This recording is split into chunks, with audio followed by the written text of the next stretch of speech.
Assalamualaikum warahmatullahi wabarakatuh. Sebelumnya perkenalkan, nama saya Yaya Satria, NPM 200200107. Di sini saya akan sedikit membahas atau menjelaskan tentang Android. Apa itu Android?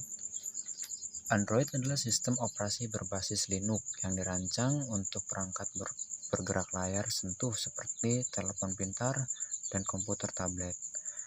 Android awalnya dikembangkan oleh Android Inc.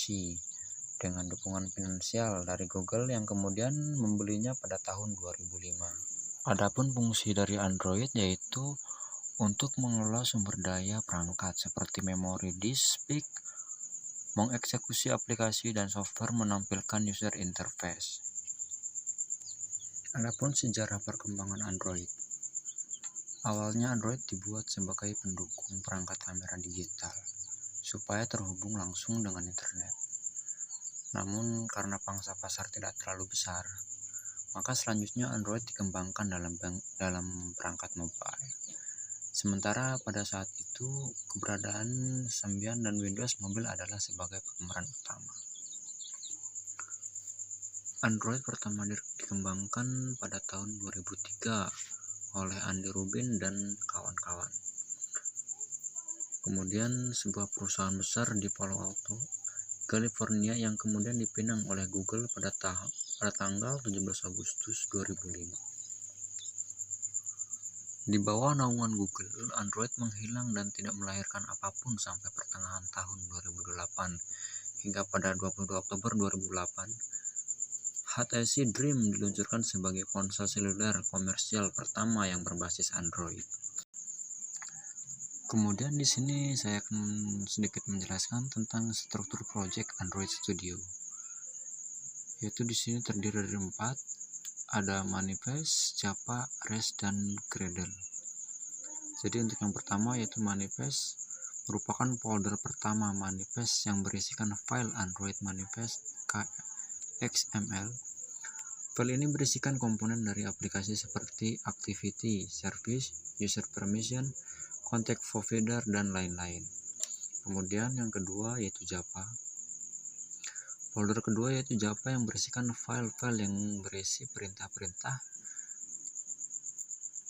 dan di dalamnya juga ada file class activity Java yang ada dalam aplikasi. Kemudian yang ketiga yaitu REST.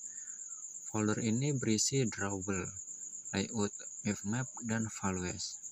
Kemudian yang keempat yaitu ada Gradle, merupakan build tool yang digunakan untuk menjalankan aplikasi Android Studio.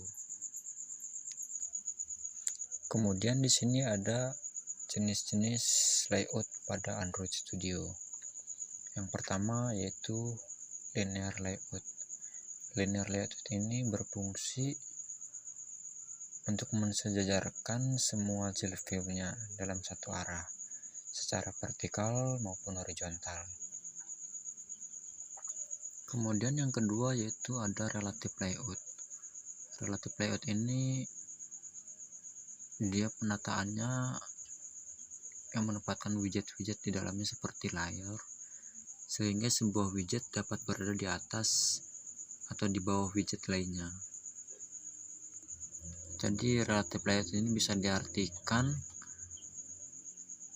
tampilan pada aplikasi dengan tata letak objek atau komponen secara bebas tanpa aturan sesuai orientasi horizontal atau vertikal.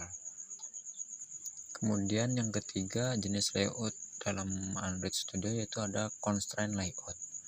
Constraint layout ini sebenarnya mirip dengan relative layout karena letak view bergantung pada view lain dalam satu layout, ataupun dengan variant layout.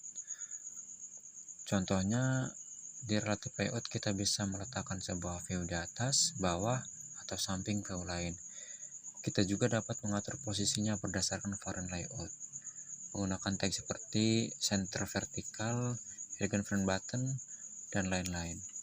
Akan tetapi constraint layout juga lebih fleksibel dan lebih mudah digunakan di layar layout editor.